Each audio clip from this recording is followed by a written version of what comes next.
গল্পের বয়ামের পক্ষ থেকে সকল শ্রোতা বন্ধুদের জানাই শুভ ইংরেজি নববর্ষের শুভেচ্ছা ও ভালোবাসা। নতুন বছর সকলের ভীষণ ভালো কাটুক ও সুস্থভাবে কাটুক। আজ আপনাদের জন্য রয়েছে সৌমেন ঠাকুরের লেখা আকাশের রং লাল। গল্প পাঠে আমি কল্যাণ। তাহলে চলুন শুরু করা যাক। সেই ছোটবেলা থেকেই আমার বদভ্যাস হলো সকালে ঘুম ভাঙতে চায় না। তবে এখন আমাকে অনেক সকালেই উঠতে হয়, না হলে অফিস কামাই হয়ে যাবে যে।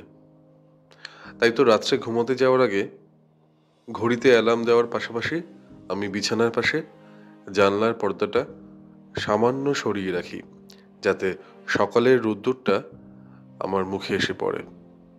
এবং তার সাথে ব্যালকনিতে ঝোলানো খাঁচায় আমার পোষা পাখি রবের কিচিরমিচির তো আছেই। আজ সকালে একটা চরম অস্বস্তিতে আমার ঘুমটা ভাঙল।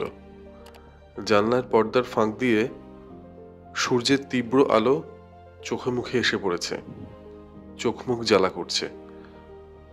ঘুমে চোখের পাতা খুলতে পারছি না, তবে অনুভব করতে পারছি আলোটা ঠিক রোদ্দুরের আলো নয়, কেমন যেন নীলচে একটা বেগুনি একটা আভা।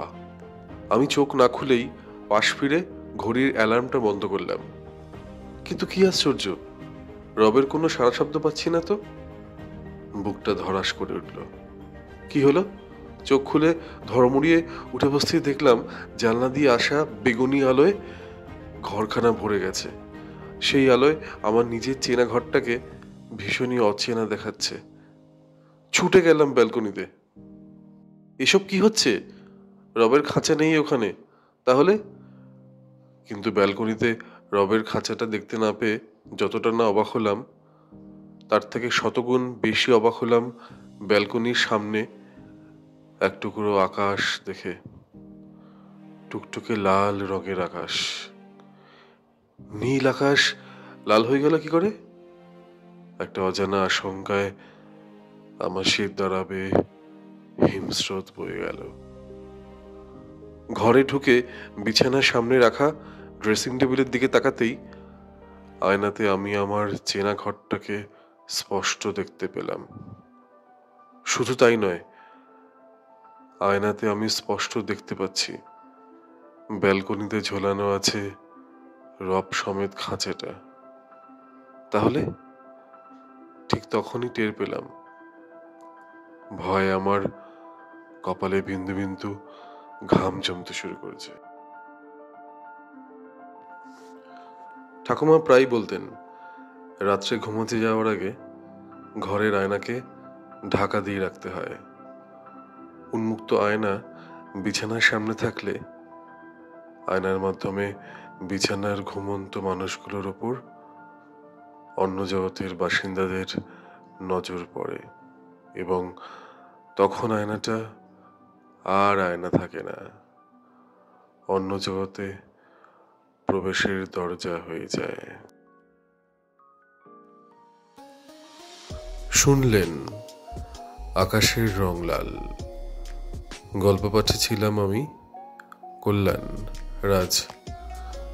অসংখ্য ধন্যবাদ আপনাদের গল্পটি এতক্ষণ ধরে শোনার জন্য। গল্পটি কেমন লাগলো কমেন্ট করে জানাতে ভুলবেন না, কিন্তু শেয়ার করুন বন্ধুদের সাথে।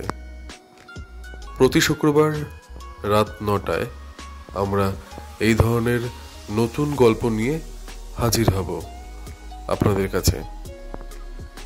এই রকম আরও গল্প শুনতে সাবস্ক্রাইব করুন আমাদের চ্যানেল গল্পের বয়াম। গল্পের বয়ামে নিজের লেখা গল্প পাঠাতে পারেন গল্পের বয়াম @gmail.com এই মেল আইডিতে। আরেকবার বলছি, GOLPER গল্পের BOYAM বয়াম @gmail.com এই মেল আইডিতে।